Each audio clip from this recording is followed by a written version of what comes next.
এই যে গত 1-1.5 বছর যে সমস্ত কর্মকাণ্ড পলাশে হয়েছে, যে সমস্ত সামাজিক বিশৃঙ্খলা হয়েছে, এতে করে আল্লাহ নারাজ হয়েছে আমাদের উপরে। কোন ধর্মবিরোধী কর্মকাণ্ড আমরা সহ্য করব না। ধর্মীয় সৌহার্দ্য থাকবে, এখানে মুসলমানরা থাকবে, তারা তাদের নামাজ বন্দেগী ইবাদত করবে, হিন্দুরা তাদের মতো থাকবে, তারা তাদের মতো থাকবে, আমাদের মধ্যে শান্তি শৃঙ্খলা থাকবে। কোনো ধরনের উস্কানি আমাদের দরকার নাই। সামনের নির্বাচন অত্যন্ত গুরুত্বপূর্ণ নির্বাচন। আরেকটা জিনিস মনে রাখবেন, পলাশের একটা ক্যারেক্টার আছে, আপনাদের কাছ থেকে আমি শুনছি, মুরব্বীদের কাছ থেকে শুনছি, পলাশের একটা চরিত্র আছে, খাসলত আছে। কি সেটা?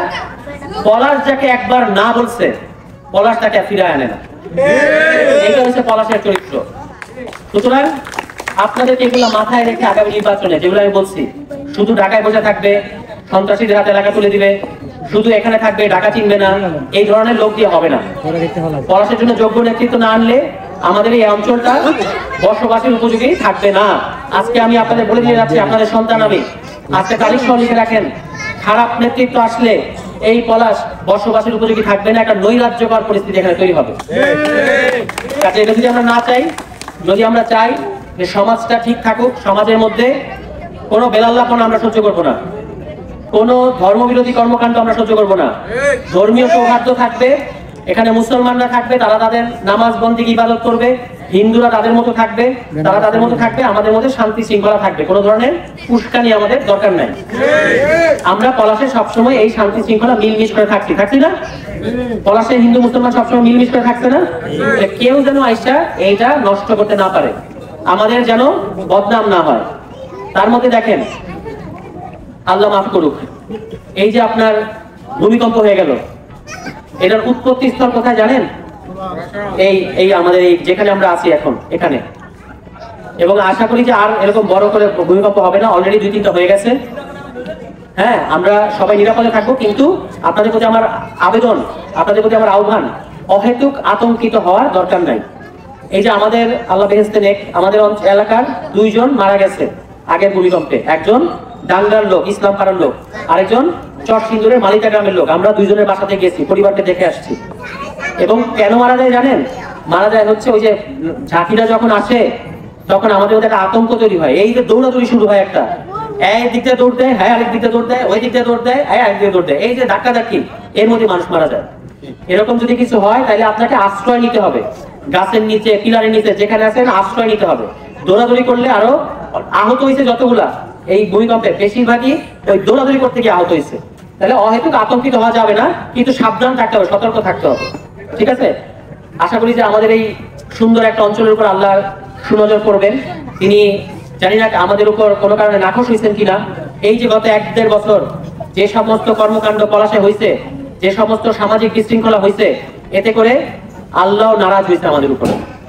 তাহলে যদি আমরা এটা থেকে মুক্তি পাইতে চাই, তাহলে এই যে সন্ত্রাসীরা যারা আছে তাদেরকে খেদাইতে হবে, সোজা হিসাব। আপনি ভেবে দেখেন, সন্ত্রাসী রাস্তার উপর দিয়ে যায়, বুক ফুলায় যায়, আমরা সাধারণ মানুষ মাথা নিচু করে সাইড দিয়ে হাঁটি। এই পলাশ চাইছি আমরা? এই বাটপাড়া চাইছি আমরা? এই বাটপাড়া আমরা চাইনি। আমরা চাইছি যে আমরা সাধারণ মানুষরা হাঁটবো রাস্তা দিয়া, সন্ত্রাসীরা আমাদের দেখলে গর্তে লুকাবে। এই পলাশ আমরা চাই, এই বাটপাড়া আমরা চাই।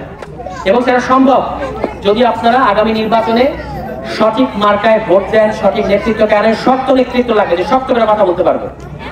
ঠিক আছে? আমরা এমপি চাই, অন্য কিছু চাই না। এমপির নামে আমরা অন্য কিছু চাই না। এমপি লাগবে আমাদের এই এলাকার জন্য। ঠিক আছে? এগুলো হচ্ছে আপনারা বিবেচনা করবেন। এবং শাপলাকলি মার্কা আপনাদের মার্কা। পলাশ হলো ফুলের নাম, এটা ফুলের নামের উপজেলা।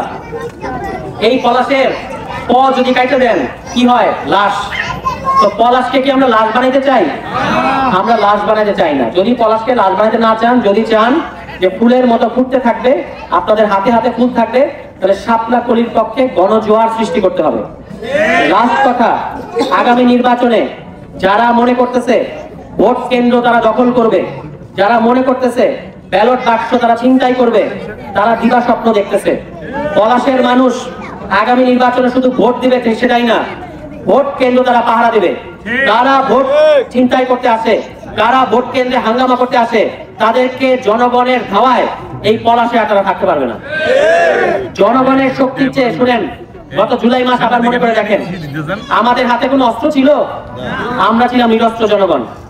শেখ হাসিনা হেলিকপ্টার দিয়ে গুলি করছে, ডান দিয়ে গুলি করছে, বাম দিয়ে গুলি করছে, উপর থেকে গুলি করছে, নিচ থেকে গুলি করছে, সমস্ত রাষ্ট্রীয় বাহিনী নামাই দিছে, তার যত শক্তি ছিল, এমনকি সে ভারতকেও এখানে যুক্ত করছে।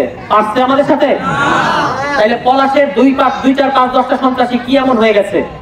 আমরা যদি সবাই মিলে একটা হুঙ্কার দেই, এই সমস্ত সন্ত্রাসীরা পালানোর জায়গা খুঁজে পাবে না। ফলে আমাদের সবাইকে ঐক্যবদ্ধ থাকতে হবে, মুরব্বীদেরকে দায়িত্ব নিতে হবে, এলাকায় সজাগ থাকতে হবে যে কোন ধরনের মাদক, এই চিপায় চাপায় মাদকের পোলাপানের হাতে মাদক ধরাই দেওয়া, চাঁদাবাজি করা, এইসব যারা করে এদেরকে চিহ্নিত করেন, নাম তৈরি করেন, লিস্ট তৈরি করেন, এই সন্ত্রাসীদের আইনের আওতায় আনতে হবে। এটা যদি আমরা করতে পারি তাহলে পলাশ সুন্দর থাকবে। এখন যদি আপনারা মনে করেন যে আমার কথাগুলোর মধ্যে যুক্তি আছে, পয়েন্ট আছে, তাহলে আপনারা শাপলাকলিকে সমর্থন দিবেন, আমাকে দোয়া করবেন। আগামী নির্বাচনে যদি শাপলাকলি বিজয়ী হয় তাহলে এই যে স্থবির হয়ে গেছে পলাশ, এই পলাশে একটা গতি আসবে, এটা আমি আপনাদেরকে কথা দিচ্ছি। এবং যে কথা আমরা দিচ্ছি এই কথা আমরা অতীতে রাখছি, সামনেও রাখবো, কারণ আমরা মুসলমানের সন্তান, জবান এবং কাজের মধ্যে মিল রেখে চলি।